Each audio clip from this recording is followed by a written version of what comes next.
Sometimes you have to clarify because during this time, people have more opportunity to expand their propensity for madness. And that is a quote from Kelechi Okafor, who I'm a massive fan of. She actually has a podcast called Say Your Mind, and it's absolutely fantastic. And I saw that quote and I was like, yes, that's how we're going to open up this week's episode of the Toya Talks podcast. I am, of course, Toya Washington, delivering you a new episode because it is Tuesday. And understand that any time of the day, any hour, I gather edges. I can gather anybody who moves mad and uses this period of a pandemic to justify their madness. Woo! Guys, I'm sorry. I know I'll be sounding all types of crazy, but these what you may call it at the moment. I'm suffering from miniature contractions. Yes, menstrual cycle moving mad. I just feel like a full stop and a comma. I feel like a semicolon and I look like a full stop. How about that? So when thinking about this week's topic, I received actually last week a dilemma, and it was from a young lady that's followed me for a while. And actually, she reached out to me a few months ago because she wanted some advice in relation to redundancy. And as a result of my advice, she got the maximum payout on her redundancy. And then she sent me a message last week. And ordinarily, like when somebody sends me messages and they look like essays, I'm just so busy. I just often read it and I don't necessarily have the time to always respond. Or if I do respond, sometimes I feel like it's quite rushed because I'm in the middle of something. But something just told me to take the time to read her dilemma. And then we're going to dissect it. And I felt like this was a really good dilemma to help all of you because people still sit there thinking that human resources are there to resource the people in which are hired to resource the company. Human resources are not your friends. I say this all the time. But you know what? Let's not focus on that just yet. Let me just read the dilemma and then we'll go through it together. Afternoon, sis. How are you? P.S. I really need your advice. I'm not sure you've heard of this before, but firstly, let me start by saying thanks for all your advice last year regarding my redundancy. Oh, so it's actually last year. I got the maximum amount I could get from them and I'm happy.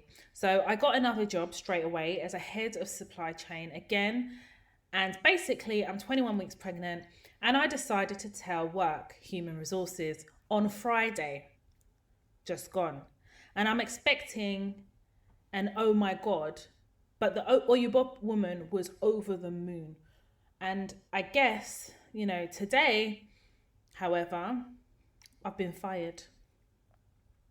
So basically, I started the job in January 2020, and I'm still on my probation. And my manager is Indian and has only been in the UK for 3 years, and he hates me. So I didn't tell him yet that I was pregnant. So all of a sudden, I got a meeting invite for a pre-probationary meeting at 5 p.m. on Zoom with human resources. And basically, my line manager was present. And he said, sorry, let's part ways because your performance has not really been satisfactory. Bear in mind that I wasn't even given any objectives at the start of my employment, nor warning or disciplinary, nor opportunity to get better. So I'm not now thinking that they're firing me because I'm pregnant. I'm also going to seek legal advice. And, they've decided to give me a month's notice, but I basically told them that I know they can't really just fire me like that without any pre-warning. So because of the current state in the pandemic, I think it's completely inhumane that they would do this. This guy can't even speak English properly, but I'm shaking and I cannot believe what I've heard. Now, I told HR this over the phone on Friday. So sorry for the long message. So then I followed up and I said, did you follow up with an email after you told them you were pregnant? And she responded, no, I didn't. But I'm thinking if I can get the call recorded and have the conversation recorded with HR. And then I responded, I've always told everyone on every platform I've had to go into meetings with a notepad and pen and then follow up with an email. So I'm not going to go on about, our conversation, but I'm going to dissect this for you guys. You lot's Prime Minister on Sunday has moved so mad throughout this whole pandemic, but the height of his madness was reached at its epicenter on Sunday. Big mad. This same man was knocking on death's door. In fact, he was ready to depart. He is now here fighting fit. Your Prime Minister has forgotten, the tribulation that he went through. He's now basically telling you people, go back to work now. If you want to die, die. If you want to wear mask, don't wear mask. If you want to go to work, don't go to work, and go to work at the same time. The man is big mad. So, after Boris has now spoken his confusion, I told everybody, you see, from Monday, everybody's going to be receiving mad emails from bosses, because they will interpret what Boris has said as an opportunity now to get the workforce back in the office. Because workplaces only care about their profit and loss account. They're not interested in you lot's health. So if half of you lot's workplaces are big mad, and even the Prime Minister of the country is crazy, why do you walk in headfirst into the madness that is the workplace without covering your own back? Let's take this step by step. So, you're on your probation. Listen, I was saying to hubby, you see me. You know, when I start a new job and I'm on probation, I've even got a nice whole podcast that deals with probation. I'm literally walking you through the probation period. See, on the probation, I'm a different animal. I'm a different human being. Yes, I interact and everything like that. But when people move mad in the office, I'll just be observing, because I use the probationary period as an opportunity of observation, to observe the madness that I have now decided to work in. And after that probationary period, it's like I have a full baptism. I begin to now change to adapt to the fact that I'm no longer on probation. I'm a perm member of staff. So the things I was allowing to slide, I manage it different now. The burn folders, the feedback folders, they all get created at the point at which I finish probation. Because during your probation period, you don't have a lot of leverage. And what do I mean by leverage? You don't have a lot in your favor, because in your employment contracts, the probationary period is as such that some employment contracts have that they can terminate within 1 week's notice, 2 weeks' notice, immediately during your probation.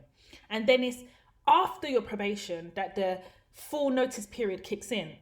So for instance, during your probation period, maybe you don't even get the benefit of any type of pension scheme. But it's after your probation period and you've passed it, and they'll tell you what will happen. You'll get a letter from HR. Then it starts to unlock a lot of benefits that you didn't get, but you will get now as a fully fledged member of staff. So if I have to go by that concept, everybody's on probation. Probation is not one-sided. Do you hear what I'm saying?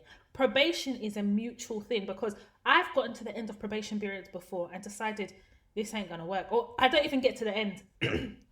I know that it's not going to work and I bounce. So this young lady is on her probation period and she's 21 weeks pregnant. No problem.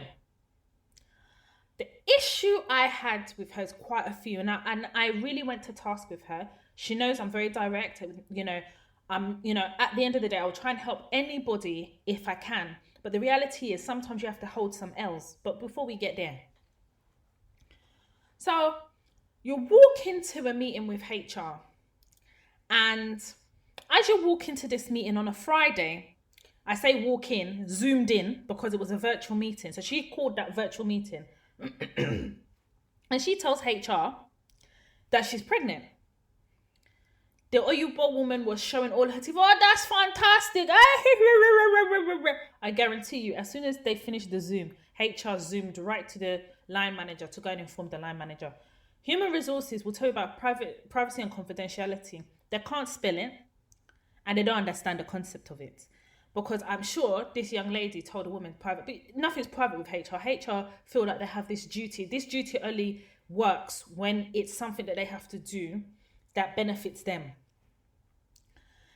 Now, when you went into a meeting with HR, I don't care if it's virtual meeting. I don't care if it is any other form of human interaction of a meeting. I never walk into any meeting without notepad and pen. And I tell you that all the time, because sometimes you can walk into meetings and they blindside you. You don't even know what you may think you're coming to talk about a particular project. They're coming to talk about your performance, because managers are like, they move mad. So this young lady walked in the meeting, no notepad and pen. Cool. At the end of this meeting, you didn't even send a summary. Now, had this young lady sent a summary of their meeting, there's a way you do it. It doesn't have to be long. Hi, Sarah. I hope you're doing well. Thank you for the meeting that we had over Zoom today, where I confirmed to you that I'm 21 weeks pregnant. You have been so supportive and you congratulated me on my bundle of joy that will be soon joining me. I want to also thank you for not only your confidence, but more importantly about your positive approach about how we're going to work together going forward in light of my pregnancy. Full stop. Because then if she had written this and then come Monday now, they're having a meeting and telling her that her services are no longer needed, at least she could have used that email to wrap it around them and say, you have decided to not to terminate this contract because I told you I was pregnant. And no organization wants that, because people who are pregnant are protected. Yeah. And when I say protected, I mean contractually protected and legally protected, because the when the legislator was coming up with the employment rights, they knew that pregnant people are very vulnerable. They're vulnerable of neglect, being treated unfairly, and they're vulnerable because when going through a redundancy, organizations would prefer to get rid of people who are on maternity leave. So rather than that, the government, the legislator came up with the Employment Rights Act to make sure that they safeguard the interests of not just employees, but employees who are also pregnant too. But this young lady went into a meeting on Friday, no notepad and pen and no summary email. Then she goes on to say that the meeting that was called on Monday, so the Monday that preceded Friday, was a pre-probationary meeting. Then she started talking about her line manager was also on the Zoom, who she wasn't probably expecting. And he's Indian, he's only been in the country 3 years. Sis, even if he's been in the country for 1 year, he is still your line manager. And you knew that he didn't like you, because you've said it here. He can't stand you. But you walked into his hands, because I'm sure he's been trying to manage you out of this. In fact, he's been waiting for the right opportunity to get rid of you. And you gave it to him. What I don't understand, and I asked her while we was exchanging messages, is you are in a current pandemic. It's a pandemic. And you decided to share with human resources that you're pregnant. Why? Why you do that? Till today, her answer still doesn't make no sense. She said to me that part of the reason she told HR was because she didn't want to have to go back to work in July, say, for instance, and then they see the pregnancy. But my thing was, so you use your brain. You use your brain. Because if that was me, there's no way I'm telling HR I'm pregnant. If we're having virtual meetings, you're seeing me from the neck up or the shoulder up. You're not seeing me from the waist down. So not the waist down, not from the rib cage down. You're not seeing my pregnancy. So I don't need to share that information with you. If now July came and we have to go back to work, suddenly I will have developed some underlying coronavirus symptom. Oh, I've been sneezing. Oh my God, my throat is aching. I can't come. Oh my God, I'm going to have to self-quarantine for 14 days. You could have bought yourself some time. And the way the government has done it, you don't even need a doctor's note. You just call the NHS direct. Sometimes you have to be very manipulative. Yes, you do. Sometimes you have to, because they don't want to see black people in the office suffer. And they don't even want to see black women winning in the office. So you have to box clever. Homegirl walked into this and I let her have it. Lovely young lady, but I had to tell her the truth. You fucked up. You fucked up. I was telling hubby about a young lady I used to work with in a particular organization, very racist organization. This girl was pregnant and she's a bit big. But the way she was walking, I could tell she was pregnant. And I asked her, she told me. She said, Toya, I respect you because at least you come to my face, but I have a dilemma. I need you to help me. I said, what is it? Well, I'm pregnant, as you can see, and I've been hiding it. But I'm going for internal interview for a more senior role. If they find that I'm pregnant, I'm not going to get that job. But I know that I can do that job with my eyes closed. It's 3 times more money and great benefits. What should I do? I said, darling, you do as you've been doing. You better go now, find yourself in Dorothy Perkins, find yourself in M&S and go and get some clothes that are a bit baggy, bogus clothes, baggy. And when you come in, you play a role. Oh, I can't stop eating. I'm getting so fat. Oh, I've hired a personal trainer. I'm getting big. Oh, I'm trying to lose weight. You know, I'm just so anxious about work. It's causing me to eat. You start developing a narrative. You go to that interview, that internal interview, and you continue like it's nothing. Go and get that job. Do not tell the interviewer that you're pregnant, because this may be an internal role, but you've got to understand something. They are not going to hire you knowing that you are then going to have to go on maternity leave. So they're going to have to pay somebody either to come in as an interim, or they're going to have to keep that role vacant for you. Because when you go on maternity leave, they can't even make you redundant because you're protected. So it's better that you get that job, because a bird in hand is better than one in the bush. Go and get that job, and then you deal with everything afterwards. I'm here to support you. That is what that young lady did. Do you know, when they offered her the job, she accepted the job. She said, Toy, shall I tell them now? I said, zip it all up. You don't tell them nothing. That's just a job offer. You need a contract. You need to sign that contract and make sure they sign it. That's what she did. So say this happened in like January. The job was due to start, say, April. So they signed the contract, everything. 2 weeks after signing the contract, she wrote an email. I said, nope, that's not the email you're going to send. We wrote that email together. Basically saying to them that she's pregnant and unfortunately, she's considered high-risk pregnancy because of her age, and therefore she wasn't in a position to share that she was pregnant because it's high risk and it could have gone either way. And the disclosure of this information is private and confidential until she has the child because she's high risk. And that even though she has taken and accepted the job, she attached the employment contract. Do you know, because sometimes HR are mad. She said, as you can see, the employment contract for the new role has been signed and I will still take up this post. However, as I'm going to be pregnant, I will be on maternity leave and expect that my full employment rights apply. That's what you wrote there in that email. As I'm talking to you now, my friend is on her 3rd child in the same job, collecting pay rises and bonuses because they can't touch her. They were pissed. What do you mean they were pissed? They even basically said to her, they'll pay her for 6 months of the role, but will she consider retaining her previous role? She said, it's never going to happen. I'm protected. And when they said it to her, she went and she wrote an email confirming that conversation. So she binded their hands. Even if they hated her, they can't touch my friend. She's been in that job now 3.5 years, 3 kids. That's 1 kid a year, B. Yeah, that's how you do. You have to use your head. That's my friend. She's there and she's laughing and skinning out her teeth because as she's there, she's doing the job. When she's not pregnant, she's doing the job and she's doing it very well.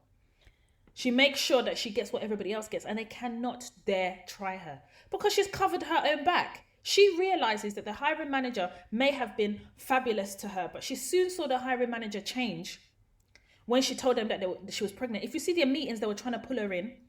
And then I said to her, anytime you don't want to go to a meeting, tell them that the stress of all their meetings is stressing the baby. Use your head. And now they've left her alone because is it her delivery? You can't tell her nothing. She delivers on her job exceptionally well. But she used this to cover, and her and I, every time she was about to do something, she had that conversation with me. I said, this is how you protect yourself. As I sit here talking to you now, who is having the last laugh? Is it not my friend? But in this dilemma, this young lady she didn't cover her own back. Okay, you're on probation. Probation is a very vulnerable time in anybody's employment. It is vulnerable because if you've got a mad manager that can wake up one day and say, I'm giving you 1 week's notice, and you don't have much recourse, the law does not protect people on probation, if you want me to be honest, unless they're being, their contract being terminated on the basis of like discrimination of any form. That's different. If you can prove it, that is. But during a probationary period, you're highly vulnerable. So what do you do when you're in a vulnerable position? You protect yourself. So whether the line manager was been in the country 1 month, he's still her line manager. Whether he cannot speak English or not, somebody still hired him to do the job. And part of his job is line managing her. But she didn't manage him properly, because had she managed him properly, she could have cultivated from a burn folder and demonstrated a propensity for him to be moving mad and bullies her. Because the way she was describing it to me, he bullies her, he's very disrespectful, he hates her. So if you had a burn folder that could have demonstrated this, plus a letter, plus an email sent after the conversation with HR, she could have binded their hands. They wouldn't have even moved mad. In fact, before they move mad, they'll be trying to buy her out of her role, rather than now she doesn't have a job. Because I said to her, my dear, if you're trying to save your job is gone. You're on probation. You didn't cover your back. You now want to record people's conversation. Let me just make something really abundantly clear to people. It's illegal to record conversations without the permission of the person that you're recording. Because me personally, I don't care if I'm your manager. I don't care if I'm your friend. You record a conversation and you have not gotten permission expressly from me to record it, I am going to sue you for a breach of my data protection. I'm going to sue you, breach of privacy. Understand that right now. So this you wanting to record HR will take it as a massive slight. And at the point at which you record HR and they find out you recorded them, you think they're going to keep you in their job? No, they'll find a way to manage you out. But the point of the matter is, they've now decided that because of her performance, she can no longer be in this job. And they've terminated her contract. Burn folder, we have not seen burn folder. Feedback folder, she has not told me about feedback folder. So when she asked me, what can she do? I gave her a very clear answer. It's nothing. But before we go and unpack that a little bit, I've always said to people, and I'm going to do a masterclass on this because it's important, especially covering the probationary period, it's imperative. Your objectives are your objectives. It's not for your manager to manage and develop your objectives for you. What are objectives? They're targets that you want to accomplish during a set period of time within your role. So why do you think that that's your manager's responsibility? Every role I have ever had, even as a contractor, I have objectives. So as a contractor, instead of calling them objectives, I call them deliverables. As a perm employee, we call them objectives. And within the first 2 weeks of my employment, I always make sure that I have my objectives and understand whether they are team objectives or individual objectives. If they're individual objectives, I make sure that I put it in an email and I ask for a meeting with that manager to make sure that we collectively agree on what those objectives are. And then I confirm it in an email, get it confirmed in writing. And then make sure as part of my objectives, one of them will be that we meet on a quarterly, bi-weekly a reoccurring basis to review my progression with my objectives. You see, when you do that, you put them in a very difficult situation, because if you are having these meetings, let's just assume that as part of your objectives, you're having these bi-weekly meetings, and what you do in these bi-weekly meetings is you go through your objectives and, you know, any difficulty you're having with your job or your workplace. Then if your bi-weeklies are going really well, because after every bi-weekly, you should be following up with an email summarizing that your bi-weekly, taking charge of your career. Then a month before the end of my probation, you're going to try to tell me that I haven't passed my probation. Then I have more grounds to dispute a termination. Now, remember, I started this by saying that you don't have as many employment rights when you're on your probation. I still believe in that. But if you know you're being unfairly treated and you are a minority and you're being unfairly treated, having gone through a probation period, that everything has been going well, and then you suspect that actually in this third hour, this is when they're terminating, I believe it's because XYZ, you have more of leverage to be able to table that type of complaint to the head of HR, or even to table that type of complaint at all. Because if you're managing your career properly, and if you are making sure that your objectives are being signed off in your meeting, and then a manager just wakes up one day, you can say, listen, I'm being bullied, and I don't know the basis of the bullying, but I am being bullied because up until today, for the last 5 months, everything has been going fine. See the evidence. Please find attached. Me, I love that phrase. Please find attached for the avoidance of doubts. Because what I mean by that is please find attached because your mind seems to have forgotten something you have been engaging in for the last 5 months. That's how you cover yourself. I have never ever been in a situation whereby in my probation I left because somebody terminated the contract. If I have left during my probation period, it's because I chose to. Because number one, I wasn't happy with the role, or it wasn't what I expected, or, you know, I don't think it's a good fit. Or there was one time when they tried to extend my probation because they didn't tell me there was an issue until the 5th month. And I'd been having the objective, I had my objective meetings, my bi-weeklies, and all of a sudden she just come out with madness. And I couldn't be bothered to complain because it was, you know, around the time, just after I had buried my dad. And I just didn't want to have to deal with that. So I just sucked it up. And I agreed to extend the probation. Within a month, I found a new job and I said bye-bye to them. They were even shocked because obviously I should be so grateful for this job that I've been given my blood, sweat and tears, and they've decided to extend it. I should be so grateful that they extended this probation. Fuck you. How about that? When I terminated my contract, you know, or you got people, when they go red like a tomato, they're shocked. This one looked like her heart was about to come out of her chest. Yes, bitch, you are now going to have to do a recruitment process all over again because you decided to move mad.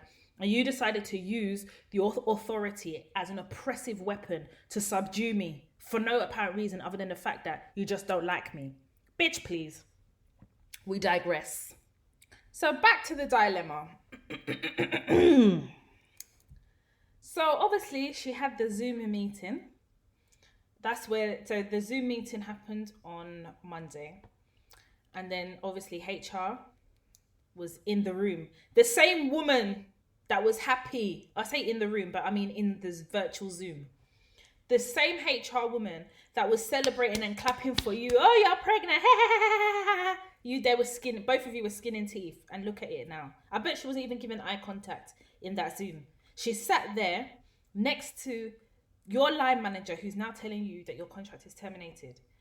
Now, maybe you thought by telling them you're doing a good thing, maybe you thought that I need to tell them because yes, in July, we may be going back to work and obviously they're going to see my pregnancy. But the reality is HR does not care about you. I think it's the word human that comes before the word resources. There's nothing humane about human resources. I'm so sorry. There's nothing at all. And I've always told you this. Stop depending on HR to have your back. The only person that will ever have your back in any employment is yourself. You can't come to me with a dilemma. Then you haven't, I'll ask you basic things like, did you have a notepad and pen? Did you send a summary email after the meeting? Do you have a burn folder? And your answer is no, no, no. I can't help you. All I can do is give you the tools that has always worked for me. Every single employment I have ever had have only got great things to say about me, because I do every job to the best of my ability. And part of my job has been project managing the madness of Oyubo people in the office. And I do it very well. I don't have to go fight there with you. I'm not, what am I fighting for? But I cover myself well enough to use the cover of my burn folder to protect me. Because when Oyubo people move mad, they don't remember. You see, this selective amnesia always comes when dealing with black people. When white people deal with black people, they have this convenient amnesia, or they're always going through something. This young lady now is 21 weeks pregnant, unemployed during a pandemic. This is how human your human resources are. Your human resources manager, the better thing for her to have done is, okay, thank you for telling me, I'm happy for you. Can you please put in writing and confirm it, as I will have to speak to your line manager regarding it. And she could have managed this young woman's expectation. But what she did was act as if they're the best of friends. Then out of the blue, on the Monday, you're having a pre-probationary meeting. So you've sat down HR with the line manager to have this discussion. You knew he's going to terminate her contract, and you sat there and allowed it to happen. You know the karma that is going to come upon you. Even your ancestors will be scared. That is mad. That is mad. This young lady, I said to her, do not waste your time going to speak to lawyers. If you want to speak to an employment lawyer, fine. But take it from me, that is a waste of money, because I'm going to tell you exactly what the lawyers are going to tell you. You see me, any difficult situation, I will always look at it holistically and find a way. But you see, in this situation, I said, girl, in life, in employment, there's always going to be a couple of L's that we're going to have to hold and firm. Because those L's will serve as lessons. Those L's will serve as lessons for the future. Here is your L. This is where you went wrong. Your hands are tied, babes. You have to hold this L. You had no reason to tell HR you were pregnant. You are working from home until further notice. All you had to do, your only job, was to get through the probation. Once you got through the probation, had the probation confirmed in writing, you could have told them whatever you wanted. So you could have held out for that. Yes, you could have. In a pandemic. Yes, even better during a pandemic that you could have held out. If they said to you, right, 1st of July, you're going back to work. Me, I'll be acting like 1st of July, I'm going back to work. You see, that 1st of July, they'll be receiving an email from me that I have to self-quarantine for 14 days. 100%. I would call 111. Hi. Corona. Yeah. On top of that, after the 14 days, if I need more time, I'll tell them I still feel ill. There is no employer on earth that can tell you that you don't have symptoms of corona. You could have utilized this opportunity to extend it to your probation. And then you would have got to the probation, say, please confirm in writing. And if you get to 6 months and they still haven't confirmed that you've passed your probation, I will send an email and say, by conduct, the fact is you're still working past your prescribed probation period. By conduct, you take it that you've passed your probation. Me, I would have put them in a long situation whereby they will have no choice but to accept that I've passed my probation. Yes, there's ways to do it. You have to think smart. And anyone can sit here and say, oh, that's quite manipulative. It's equally quite manipulative to sit there and celebrate the fact that somebody's pregnant, only to now gas up the line manager and sit there and watch this person be sacked knowing that they're pregnant. There's nothing humane about human resources. I've told you people. As the young lady was, sending me emails, she was telling me it's so disgusting, it's madness, how they can treat her like this. All of that is emotion. I've always told you, look, leave the emotion at the door. Because when you start taking those emotions in the office, you start now building expectation. How can you build expectation on people that don't even want to see you in their workplaces? They have no choice because of equal opportunities. They have no choice because we are best in class, but they don't want to see you there. If they had a choice, they would not pick you. So when we are now talking about fairness and all of that, there's nothing fair about work. It's about what you cultivate for yourself. It's about how you protect yourself. Every employer, if you speak to a line manager, if you speak to a senior member of staff of where I've worked, they will always tell you, I work to the best of my ability and I work hard and I always deliver. And everything my job entails and more, I over-deliver sometimes. I deliver. When dealing with the social aspects and the dynamics of personality and politics, I play workplaces like I'm a politician. Because if you do not do that, they will eat you, chew you up and spit you back out. I have been chewed up and spat back out many times. There's been times when I've been so depressed and at work. There's been times when I've been so depressed, I've been dreading, you know that knot at the end of your stomach, going to work. I have cried in several work toilets. I have gone to meetings shaking like a leaf. Never again. Ever again. You see, this toilet that sits before you is a different type of employee. I'm a different type of contractor. Professional to the last breath, but I come different. I had to change it up. I tried to take emotional toil to the workplace, but they look at me as a black woman. I'm not supposed to have any emotion. As a black woman, they rid us of all emotion. I've tried to come to work ghetto. Doesn't put me in any good position. I've come to work as the lover of everybody. Doesn't work. You have to come to work strategic.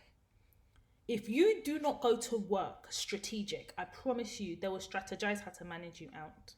There is a way to manage work. And you can sit here and say, I'm not into, it just sounds like too much drama, all of this. I wouldn't get to where I am in my career if I didn't adopt these principles. I am very senior in my job and nobody put me there. I had to find a way to get myself there, position myself here, knowing when to leave. Yeah. I had a wicked job working for a tech company. It was a fantastic job. I was there for 2.5 years. I said, we have reached the end of the bus stop. I went out on such a high. I ended up coming back as a contractor for triple the rate. Yes. That's how it's done. Even when I finished my contract, it was time to leave the contract. I got to the end. They wanted to take out another contract with me for another project. Remember, I was there for 2.5 years as a perm, went back as a contractor, finished my contract, and they want me now to come back again for another contract. Yes, because I knew what I was doing there. I made great allies, and we've got a whole podcast on picking your allies at work, strategic allies. I had them. Till now I'm talking to you. See, in this pandemic, it's been almost 2 years since I left, or is it almost 2 years since I left. Senior members of that workplace still message me now. How are you, Toy? We've got to meet up for lunch. I lunch with them all. I lunch with them. Allies. Those type of strategic allies that when you leave, they're still your allies. That where the rooms and where you're not in, they're still fighting for you. My work speaks for itself. They still speak about my contracts in certain places till today. Yes. Best in class. Subject matter expert. That is what you need to be, because that is what's going to be your leverage in these workplaces where they move mad. I use my probation period to give them a flavor of the subject matter expert I am. So that when it gets to probation sign off, before we get there, they've already signed me off. Do you know how many times I've had a 6 month probation and they sign me off on the 4th month, 5th month because they don't want to lose me? Yeah, listen. Well, I play and I speak like them. You see, all your board people, I speak like them, I write like them. You see those economical emails, those strategical political emails, I learned it from white people. I know how to talk like them. So when I'm about to strike on them when they move mad, they never see me coming. You see them reckless emails they send that basically trying to tell you that you're stupid. In probation period, I take all of it. As they're sending it, I'm putting it in my burn folders. As they're sending it, and do you know why I'm putting on my burn folders? Because I know I'm not going to use my burn folders during the probationary period. I will use my burn folders when I've passed the probation. And anything that happened before my probation will be as evidence to show a pattern of madness of a particular person at work. Yeah, I'm very patient. I play the long game because every workplace I have ever worked in, there has been always somebody that's moved mad, and it's not always necessarily been the line manager. But I'm as wise as a serpent, as cunning as a snake. I tell everybody, yes, you have to be like that. It's exhausting. Even talking about it, all the saliva is drying in my mouth. My cheeks are even hurting talking about it because it is exhausting. But once you understand fundamental principles of the office, it's no longer exhausting. The blueprint doesn't change. The blueprint doesn't change. Everybody has a Karen in the office. You guys know on social media, I've been telling you about Karen. I don't know whether to do a podcast about her or a whole chapter in my book, or maybe both. I haven't decided. Karen is wild. Karen wants you to lose your job at all costs out of just pure jealousy. She moves mad in meetings, mad in life, mad everywhere. Sally is the office crier, always crying. If you so much as ask her a question, she could break down in tears and accuse you of bullying her. What about Abby? Abby, the unhinged psychopath that thinks everybody is mad apart from her. I've got a list of it. Do your observations during your probationary period. I'm not going to sit here and lie to you. It's very hard to have a very horrible line manager during your probation period. It's hard. But managing that mad line manager is easy during your probation period if you're going to be strategic about it. I've had mad line managers before. But at the end of the 6 months, they're literally begging me to stay. Because I play the game. And I'll say, are you sure you want me to stay? Oh yeah? No problem.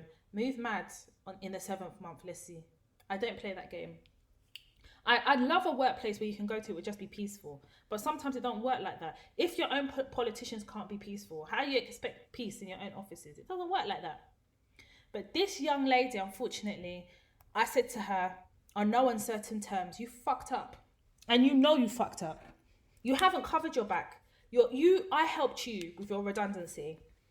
And everything I told you had to do with evidence, covering your own back, sending summary emails. But you didn't take the learnings from that and you found yourself in this position. So you have to hold the L. But this type of L is a capital L because you're in a pandemic. And the job market is crap. The economy is closed. So this is the type of L that you hold and you never forget. Don't let this happen again to you, darling. Will she get another job? Of course she will. Head of supply chain, that's a big deal. I've worked with head of supply chains before. That's a big deal with big money. But there's no point having a job that's a big deal if you don't know how to hold on to the job. Half the battle is getting the job. The other half is holding on to it. And you did half of that battle by getting the job, but you failed to hold onto it. And I hate the F word, the word fail. I hate that word. But in order for me to communicate the extent of what this young lady did, I have to use that word. You do yourself a disservice as a black woman when you genuinely think that HR is your supporter. Do you know that when I'm pregnant, no one is going to know, not even social media, talk less of any HR. No one's going to know until my child is born. You need to understand that's how I move these days. Not everybody who screams and shouts and celebrates with you is happy for you, you know. Sometimes they're screaming and shouting is because you expect them to do that. But in their heart, you don't know what's there. Why that white woman in HR was screaming and shouting with this young lady? Little did she know that listen, I'm telling you, as that young lady was telling her on Zoom that she was pregnant, HR were probably typing. And if the woman maybe thinks she's typing to her, she's typing and already sending a message or email to the line manager, telling the line manager, I promise you, HR are the worst. The worst. I'm yet to meet a human resources department that functions properly, does their job properly, and understands what it means to be HR. And I'm sorry for all those people who are in human resources, but that is my experience and I'm speaking on it because it's a fact. A fact. Even the one that I thought had sense in her head, her emails got revealed when she accidentally CC'd me in an email I wasn't supposed to be on. Oh, have I not told you people that story? Hey! You know when the devil is working in silence, God will say, no, we are shining a light. Yeah. Yes, sir. HR. So I had taken a grievance against a member of staff who basically was discriminatory towards me. This is the one that kept leaving bananas on my desk. One day I will tell you people the full story, but let's just cut it short. Leaving bananas on my desk. And they had done other stuff before and said really derogatory things before, and I'd always summarized it in an email, send an email to this person directly, ask them to stop it, whatever. To be honest, I was unaffected, but I just needed to prove a point because he had a little posse, and it was important that I needed to use him to demonstrate the point to his posse, his little gang. Yoruba people are the developers of gang spirit. Let me help you. No problem. Anyway, long story short, took out a grievance. And then had the conversation with HR. I'd gone through the HR policy. In fact, she didn't know what the HR policy was properly. I schooled her everything. Then she was sending an email to my line manager. And my line manager had also, I didn't realize, complained about what that guy had been doing, because apparently he had done it to the person before me, who happened to also be black.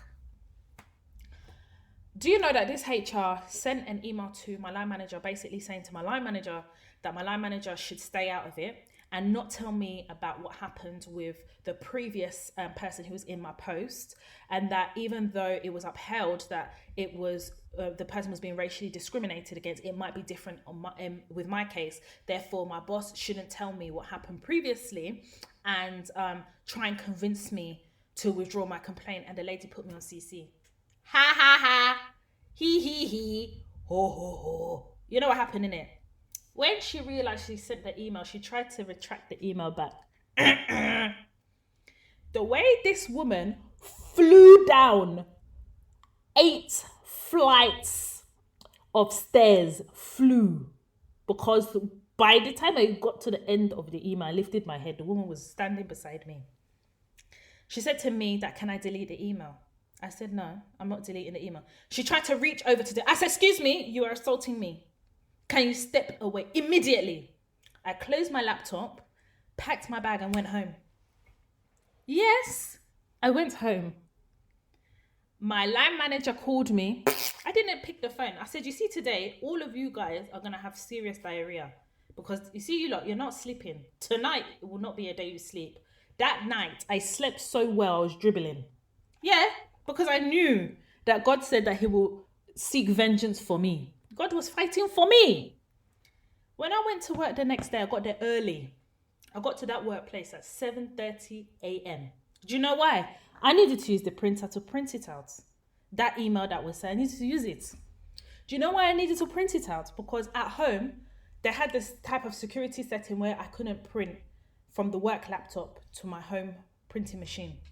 So I went to work. When I printed it, I printed 6 copies. Then I went back to my desk, emailed HR. So I responded to that email. And I said to HR that I will be deleting the email. You see that day when I hit send? Oh my God. Do you know the head of HR? I don't know how many of them pleaded with me. I said to them, I'm so sorry. I'm going to take this to court. So you guys need to decide how you are going to manage this. They asked me what I wanted. I told them. This guy needs to be sacked or demoted. It's up to you. I'm not really that bothered. I'm not in the habit of robbing people of their jobs. But in this instance, I'm making an exception. He needs to be sacked. And when I say demoted to a junior level whereby I will be managing him. I said also as well, we need to discuss some type of financial compensation because the hurt to my injuries is priceless. Do you know what happened? The guy was sacked. They went through the process because it was considered gross misconduct. What the boy did, or what he did. They paid me out an amount that I cannot disclose because it was under NDA, and I kept my job. You know, when I was leaving, if you saw all the balloons in the office, I say, yeah, you guys are acting now like, oh, what is going? All these balloons, you guys are celebrating. Because while I was in the office, I was a constant reminder of you lot's stupidity. I was in that job for about 3.5 years. So that incident happened in my second year. Yes, I was there a whole nother year and a bit. Of course. So when we're talking about human resources, remember when I'm telling you, I'm speaking from an informed position. I've dealt with HR before. HR has shown me pepper before, and I learned, I carried my L. Nobody can put pepper in my eye again. It can never happen. The whole reason I have Toya Talks is to educate, teach, and motivate you guys on how to navigate the social aspects of work while lighting the path of your own success. Success in the workplace is possible for Black women as long as they're willing to be strategic and be a politician in the office. If you know you're not ready for that, then you better go and start your own business. You better start now working from home for your own business. Because whilst you're working for somebody else, you cannot account for the type of personalities in the workplace. So it's better that you do the groundwork, the observations, the burn folders. You have to do... Listen, I've been in workplaces before where I've had burn folders that I've never had to use. It's only in circumstances where I am pushed. If you push me and you step on my foot, I will say, ow, ow, that hurts. When you want to move mad and tell me something didn't happen or it's in my head, that is the one that pisses me off, is when you tell me something is in my head. So what you're basically trying to tell me is I'm crazy and I'm making up stories in my own mind and I have a vivid imagination. That's what you're trying to say. Cool. That level of disrespect needs to be redressed by a burn folder. Start protecting yourself and start being strategic, people. Because until you're prepared to do that, you will always find yourself in a problem in an office. So back to this young lady that left me this dilemma. Lovely lady, unfortunate situation, but this is an L. We have all been there, but this will help you learn going forward about how to position yourself in the workplace, and more importantly, how to manage and deal with HR. Human resources are big mad, but the bigger mad is the actual organization. Human resources are there to safeguard the interests of a company. You are somebody who is hired to work for a company. Human resources works for that same company too. I don't know why people seem to think they don't. And even if you had a human resources that wasn't based in your office, so like, you have some organizations whereby human resources doesn't sit in the organization. So organizations use maybe third-party human resources company. Understand that those invoices are still being paid by the organization. So even if you're a third-party human resources company, you still work for the same company that's hired the person that you're resourcing. Human resources are not your friends. Shine your eyes real quick before you find yourself unemployed. So I have a surprise I want to share with you guys. But before I get onto that, I do want to quickly touch upon something. Somebody messaged me today on Snapchat asking me about umbrella companies versus limited, being a limited company. And I'm just going to keep it real brief. And I may do a masterclass on this actually, but just keeping it real brief. So basically I have my own company in which I contract my services through. And I have a limited company. And the reason that I chose the limited company path is because I have a lot of tax benefits. It's financially more beneficial for me to work via a limited company. As such, I pay personal income tax, I pay corporation tax, I'm registered for VAT, so I pay VAT. And as part of a limited company, I also have insurances that basically ensure my work and ensure a lot of my advisory and consultation work as well. So a lot of people tend to think that if you're a limited company, you don't pay that much tax, and we do. But the thing is, we get a lot of benefits as part of being a limited company. So I pay myself a dividend, I pay myself a salary. The salary is a certain figure every month, below a certain threshold, but I get to take dividends out. I get a lot of, so for instance, a lot of things for my home office is bought through my company. So when I say there's a lot of benefits, that's what I mean when I say that. Also as well, like my food is covered, travel covered by my business. So when it comes to actual expenses outside of work, I don't actually have that many. And because I pay myself a dividend, that's how I pay like my bills and things like that. If I'm saving money, I save it out of my dividends. And I have to retain an accountant. So my accountant does all my accounts for me. And it isn't a back alley accountant. It's an accountant as part of an accountancy firm. In fact, it was a company that was recommended by a friend. And I've gone on and recommended this accountant to someone else. He's absolutely fantastic. And obviously when it comes to like the legalities of my company and shares and things like that, I'm not going to go into that, but yes, you know, there's shares in your company and things like that. And when it comes to a pension, the pension is paid by my limited company. So in effect, I work as an employee of my limited company, but the CEO of the company is me. And with our umbrella companies, the reason why I didn't want to do umbrella company, because there's a lot of dodgy umbrella companies out there, first and foremost. As an umbrella company, so you can work through an agency and then have an umbrella company that's how you get paid. So if you were to work, for example, inside IR35, and my contractors know what I mean when I use that term, it basically means that I'm working inside IR35. As part of an umbrella company, you get holiday pay. I'm not sure if you get a pension, but you don't have any employment rights.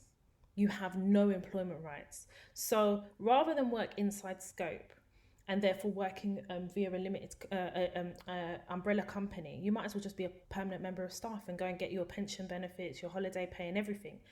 A lot of issues that surround umbrella companies has been the fees they charge. So you retain an accountant as part of your as an umbrella company. You don't actually have to have an accountant, but if you do have a business account, I would say you should have an accountant. But the issue with umbrella companies is your tax is paid at source. Yeah. So in a way, you kind of really don't need an accountant unless you are working through an umbrella company and then you do other consultation on the side outside of the umbrella company. And of course you would have an accountant that makes sure that your accounts are above board and that you're paying the correct tax and things like that.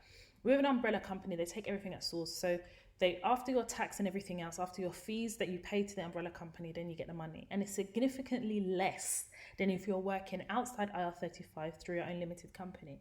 There is no advantage to working through an umbrella company, none at all. And if you think it's a benefit, then you should then be looking to do perm work as an employee, PAYE. Limited company doesn't come without its stress. Obviously, I have to pay tax, I have to pay this, I have to pay that. And yes, you earn a lot of money as a limited company, but equally, we take on a lot of risk as a limited company. And that's why we have, you know, private insurance. I know how much I pay for my insurance every year. It's not a joke. At the same time, I feel like if you have a specialism and you're in a market that's quite niche, you can command a premium day rate, which kind of mitigates all the expenses you have to pay. So yeah, I just thought I'd briefly just touch on that because I was asked that today. So I hope that information helps. What should we get on first? My website. Guys, I have my website launching this month, www.toyatalks.com. And I am ecstatic. I'm excited. I'm tired as well because a lot of work has gone into it. I'm exhausted, but it's all paid off. On my website, it will have all my masterclasses. Yes, you heard it here, master classes. So what will happen is you'll go on my website, you'll see the master classes on there. So when it launches, the website launches this month, there'll be 3 master classes on there. And you basically log on, pay for the master class, and you're able to stream the master classes. After every master class, there will be a Zoom. So if you watch the master class, say on a Monday, maybe on the Friday or later on in that month, you'll get an email inviting you to a Zoom. And in that Zoom, it's a summary Zoom of the masterclass for the people who have paid and watched the masterclass. And in the Zoom, we will recap on a lot of the learning outcomes of the masterclass. It's an opportunity for you guys to also ask me questions regarding the masterclass or things that maybe you want to be reiterated, or maybe there's certain questions that have come up as a result of that masterclass. It will be dealt with in the summary Zoom, and you guys get to hear each other's questions, and more importantly, you take away a lot of the learning outcomes. I hope that comes through during the masterclasses. I've been asked to do masterclasses for the longest time. I've also been asked to do mentoring, and the thing is, I don't always have a lot of time, and I think to do mentoring, you have to dedicate yourself to that process. So I figured that a masterclass would be like the best of both worlds, whereby I can deliver a masterclass, and those people that do the masterclass, I'll be mentoring them to an extent as well. And during the Zooms, you know, we'll be able to have conversations about the masterclass, and more importantly, you guys take away the key things that you need to and go out in the world and conquer in the workplaces. And that has been the motivation for those masterclasses, as well as the masterclasses on the website. There'll be information on how to book me for public speaking events. There'll be information about brand collaborations. And you guys know that to work with a brand, I have to truly believe in that brand. So it will be a hub. The website is a hub for all things Toya Talks. My apparel will be sold on the website as well. You guys ask for apparel. I'm giving you guys apparel. There'll be a newsletter. So you sign up for newsletters and it'll tell you like where I'm doing public speaking events, employment law related things. It will tell you like in the newsletter, it's literally everything to do with the world of work. But more importantly, the Toya Talks website is the hub for Toya Talks. Everybody complains about where can I see this, where can I find that? And now you've got a home. You've got the podcast on there, you've got the apparel, you've got the masterclasses, brand collaborations, public speaking events. And I'm so grateful to the person that designed my website for me. He is amazing. He is a family friend and somebody who is so gracious and fully supports the Toya Talks brand. So it was a blessing to work collaboratively with that person to deliver the website. So that should be launching this month in May. Fingers crossed. And obviously we've got the Toya Talks Live in July.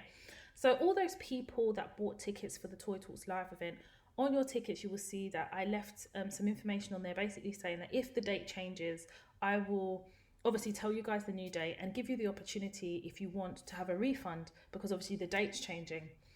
I also did say and have shared on my social media that in May I'll be having a meeting with the venue, a virtual meeting with the venue to discuss a way forward from this pandemic, or if the event will actually be going ahead in July. I'm using the next couple of days to really think about if the event is going to be rescheduled or if it's going ahead. I can reassure everybody that if the event is going ahead, obviously it's going ahead. If the event date changes or it's cancelled, everybody who bought a ticket will get a full refund. And as a gesture of goodwill, they'll get a full refund. And if the event is rescheduled maybe next year, those people who bought a ticket will get a discount code and be able to purchase new tickets at a discounted rate. I think it's so important that we don't lose sight here of the fact that this is a pandemic. You know, I can't expect people to come to a live event if I know that if it was me, would I come to the live event? It's taken everything into consideration. So the way Afro Nation has dealt with refunds or the lack of refunds is shocking. And as a businesswoman, I would always say that your first business is your consumers. It's the people who are buying into your brand and your product. And as a business owner, I have a duty of care to people who buy my product or buy into my brand. And that duty of care is making sure that I conduct business in an ethical way. When people depart with their hard-earned cash, if I can't deliver on something, I have to give them the opportunity to have their money back. It's karma. And more important, it's good business practice to conduct your business in an ethical way. The word of mouth is so strong. The things that people say is so strong. The platform of Toya Talks has grown. 50% of that has been because of the word of mouth.